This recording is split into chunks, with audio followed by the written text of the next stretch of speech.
சிறுகடிக்க ஆசை சரியில்லை டுடே எபிசோடில் நம்ம மனோஜ் இருந்துட்டு நான் ஐடியா கொடுக்குறேன் அப்படின்னு சொல்லிட்டு சந்தோஷ் வந்து ஃபோன் பண்ணுறாங்க. எதுக்காக நான் இப்போ இங்கே வந்து நின்றுட்டுருக்கேன்னா, நான் ஒரு சொல்ல போகிற விஷயம் உனக்கு எரிச்சலாக கூட இருக்கலாம், கோபம் கூட வரலாம், என்னை அடிக்கணும்னு தோணும். அதனால தான் நீ அடிக்கிறதுக்கு வந்தால் இங்கேருந்து எஸ்கேப் ஆகி ஓடிடலான்னு சொல்லிட்டு தான் நான் இங்கே வந்திருக்கேன் அப்படின்னு சொல்லிட்டு நம்ம சந்தோஷ் வந்து சொல்லிடுறாங்க. அப்படி என்ன விஷயம்னு பார்த்தா, பேசாமல் ரோகிணியை நான் லவ் பண்ணட்டுமா அப்படின்ற மாதிரியே சொல்கிறாங்க. இதை கேட்ட உடனே மனோஜ் வந்து பயங்கரமாக கோவப்படுறாங்க. கோவப்பட்ட உடனே சந்தோஷ் வந்து அங்கே அடித்து பிடிச்சிக்கின்னு ஓடிடுறாரு. அதுக்கு அடுத்ததான் வந்து பார்த்திங்கன்னா ஜீவா வந்து பிடிச்சி கொடுக்குறாங்க. நான் எதுக்காக இந்த ஐடியாவை சொன்னேன்னா, கோர்ட்டில் எப்படியோ ரோகிணி வந்து உனக்காக டிவோர்ஸ் தரவே தராது. ரோகிணி மேலே வேறு ஏதாவது ஒரு பழி இருந்தால் கண்டிப்பாக டிவோர்ஸ் கொடுத்துடலாம்ல. ரோகிணிக்கு கள்ள தொடர்பு இருக்குது அப்படின்னு சொல்லிட்டு நம்ம ஸ்ட்ராங்காக ஏதாவது ஒரு ஆதாரத்தை கொடுத்து நம்ம டிவோர்ஸ் வாங்கிடலாம் அப்படின்ற மாதிரி சந்தோஷ் வந்து சொல்லிடுறாங்க. இதை பற்றி டீப்பாக நம்ம இன்றைக்கி நைட்டு ஷோரூமில் உட்காந்து பேசலாம் அப்படின்ற மாதிரி சொல்லிடுறாங்க. அதனால் மனோஜும் ஜீவா நீ இருக்கியா, இல்லைல்லப்பா எங்கள் அம்மா என்னை திட்டம் அப்படின்னு சொல்லிட்டு நம்ம ஜீவா அங்கேருந்து கிளம்பிடுறாங்க. சரி பிரதர், நம்ம இன்றைக்கி ஷோரூம்லேயே தங்கிக்கலாம், என் அம்மாவுக்கு நான் ஃபோன் பண்ணி சொல்லிடுறேன் அப்படின்னு சொல்லிட்டு நம்ம மனோஜ் வந்து சொல்லிவிட்டு விஜயாவுக்கு ஃபோன் பண்ணி சொல்லிடுறாங்க. அதுக்கு அடுத்ததாக வந்து பார்த்திங்கன்னா இந்த பக்கம் ரவி இருந்துட்டு வீட்டுக்கு வரல அப்படின்ற மாதிரி சொல்லிக்கிட்டு இருக்காங்க.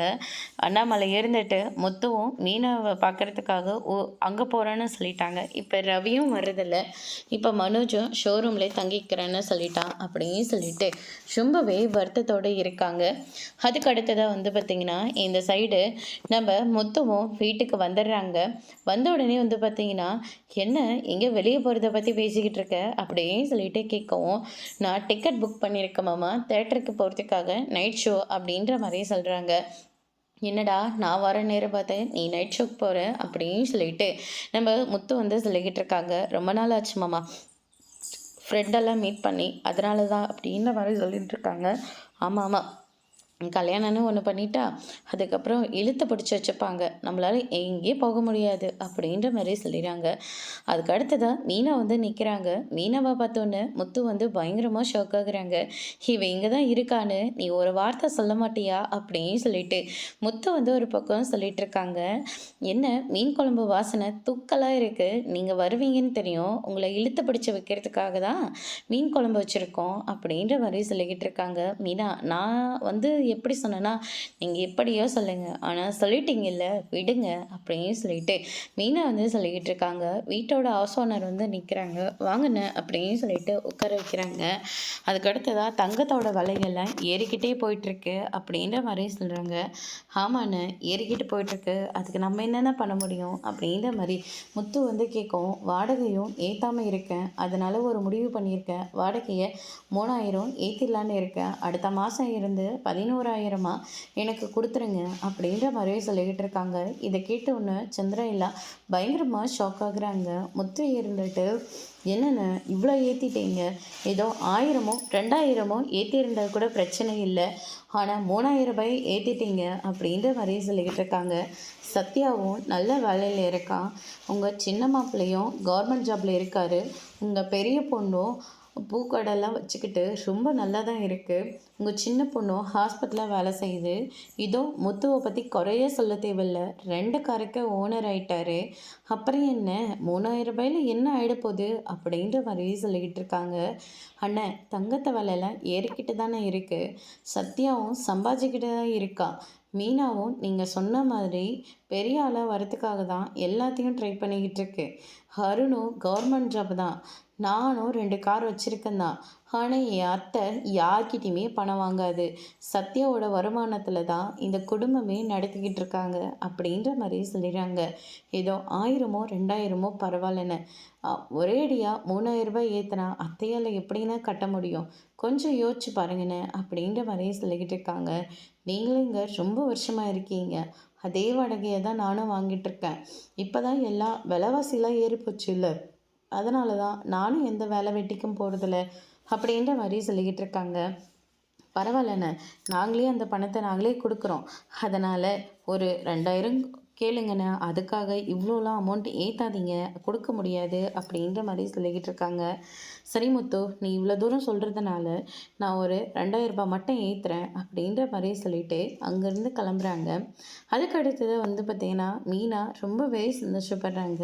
சரி சாப்பாடெல்லாம் எடுத்து வை, எல்லாரும் சாப்பிட்லாம் அப்படின்ற மாரி சொல்லிக்கிட்டு இருக்காங்க. அதுக்கு அடுத்ததா வந்து பார்த்தீங்கன்னா, மீனா இருந்துட்டு, என் அம்மா ரொம்ப வருஷமா வாடகை வீட்ல தான் இருக்காங்க. எனக்கு ஒரு ஆசைங்க. எங்க அம்மாவுக்கு ஒரு சொந்த வீடு வாங்கி தரணும்னு அப்படின்ற மாரி சொல்லிக்கிட்டு இருக்காங்க. நல்ல விஷயம் தானே! கூடிய சீக்கிரமா அத்தைக்கு ஒரு நல்ல வீட்ட நம்ம வாங்கி குடுத்துருவோம் அப்படின்ற மாரி சொல்லிக்கிட்டு இருக்காங்க. எப்படிங்க முடியும்?